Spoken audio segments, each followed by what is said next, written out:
Hoi Ryzen, how you going? Capcom released another update for Dragon's Dogma 2, patch number 8. It's very small, it literally has 2 lines of text. The patch applies to PlayStation 5, Xbox X and S and Steam users, and in this video we'll do a quick overview, talk about the current state of the game, we'll talk about sneaky changes, new enemy placement and some other stuff too. And I'd also like to voice my opinion on how's the game been handled post-launch and highlight some of the things that in my opinion the game desperately needs right now. So sit back, relax, and let's start.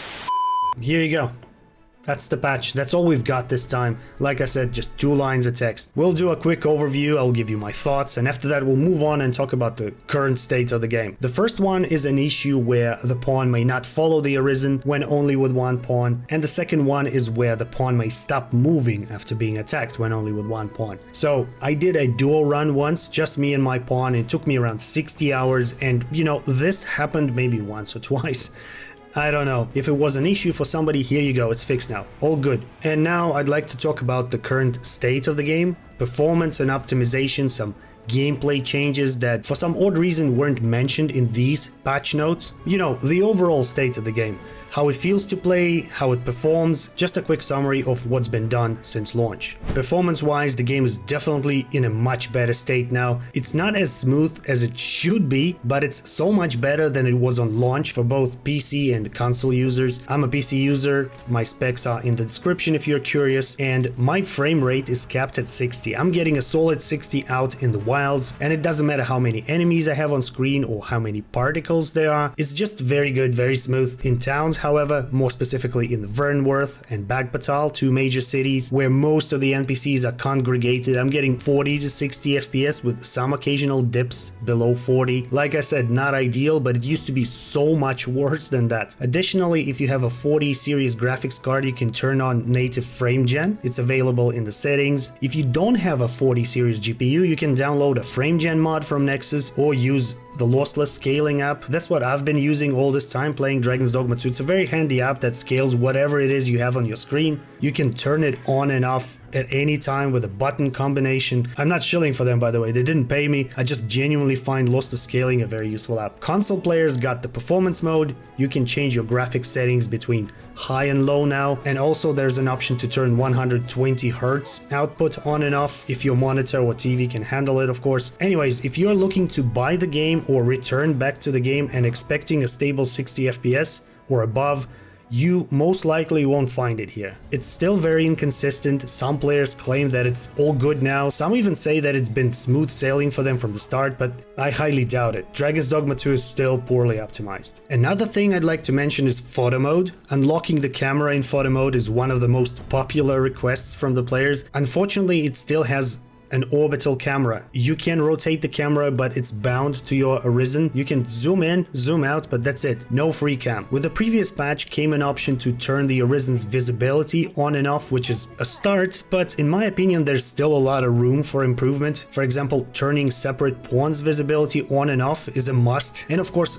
the free cam mode. What's the problem with that? I don't know. Covering the area with like an invisible dome that limits the camera movement sounds like a classic solution to me. Also, if you're in PC, you can use the free cam anyways. It comes together with reframework. Next up, let's talk about the difficulty. There's still no hard mode, no enemy scaling. Dragon's Dogma 2 has New Game Plus, where everything carries over. Your gear, your stats, your pawn stats. The game lets you change your Arisens and your main pawn's appearance, their names, but other than that, everything is the same in the New Game Plus. There's little to no reason to do a New Game Plus other than tying all loose ends, going for different endings, different quest outcomes, or if you're just enjoying the gameplay loop. Like myself, I keep playing Dragon's Dogma 2 just because I'm enjoying the gameplay loop, the combat so very much. I'm doing challenge runs, playing around with mods, that sort of thing. Next up, I want to talk about sneaky changes. I don't know if it's the right term, but that's how I call it.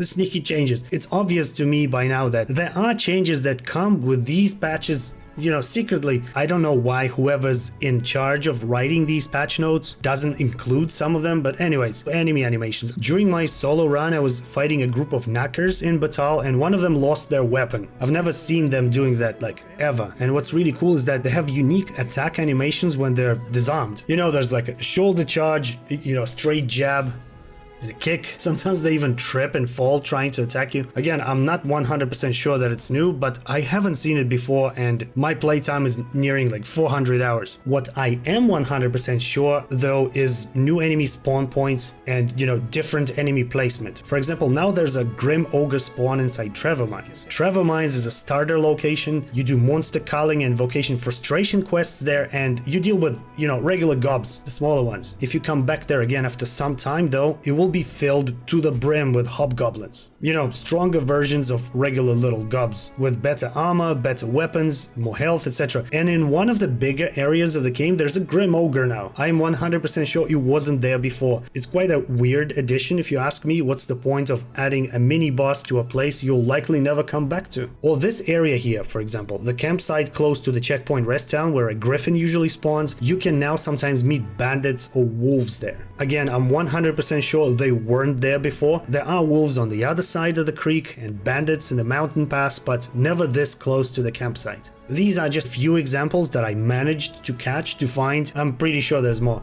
And now I'd like to share my thoughts on, you know, this patch and what's been going on with the game these past few months. I don't want to concentrate too much on it, and what I'm about to say I don't mean in a negative way, but I'm quite upset with the way the game's being handled post-launch. Even without knowing all the ins and outs of game development, I am 100% sure that it's not that difficult to increase the amount, you know, of items you can put in your storage from 99 to 999. In my opinion, it shouldn't take that long. I don't know how hard it is to add hard mode or enemy scaling, you know, something that would add a lot of replayability value, but for reference, there's a mod called Custom Difficulty Tweaks. It lets you change anything you want in terms of difficulty, damage output, damage received, XP gains, healing received, loss gauge accumulation, and the first version of it was released a few days after the game's launch. That speaks volumes in my opinion. Anyways, since I'm among the few people here on YouTube who covers Dragon's Dogma 2 patches and updates at the moment, I'd like to use this opportunity and voice what, in my opinion, the game desperately needs while we're all sitting here waiting for the DLC,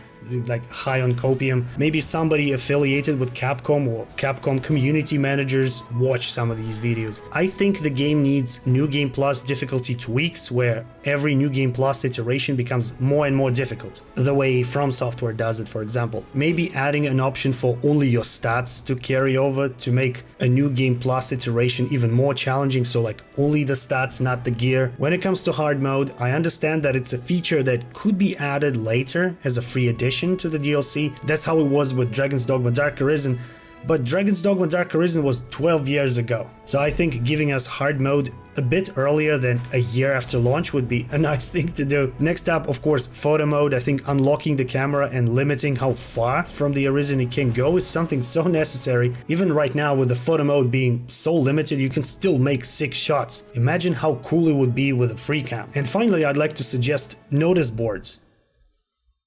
Where are the notice boards with, you know, all the side quests and bounties? It's such a simple solution to make the game more fun and engaging. You don't even have to reinvent the bicycle here. Take a Grim Ogre model, paint it white, call it an albino Grim Ogre. Crank up its damage output and the rest of the stats. Put them in Trevor Mines. That's it, done. Hoy Arisen, go back to Trevor Mines and kill a Grim Ogre for me. 50 G's. Also, you now have a reason to go back to Trevor Mines. I don't know, hire me to write notice board quests for you. I'll do it for free. The point I'm trying to make here, there is a passionate community built around the game, and maybe working together with the community could benefit both sides. Anyways, that's all I had to say. I really hope it didn't come off as whiny or preachy. I expressed my opinions the best I could. Thank you very much for listening. If you're interested, I stream Dragon's Dogma 2 here on YouTube every Wednesday and Friday, 1 PM Eastern, doing a solo run at the moment. Definitely stop by and join me there. Thanks for watching. See you in the next one.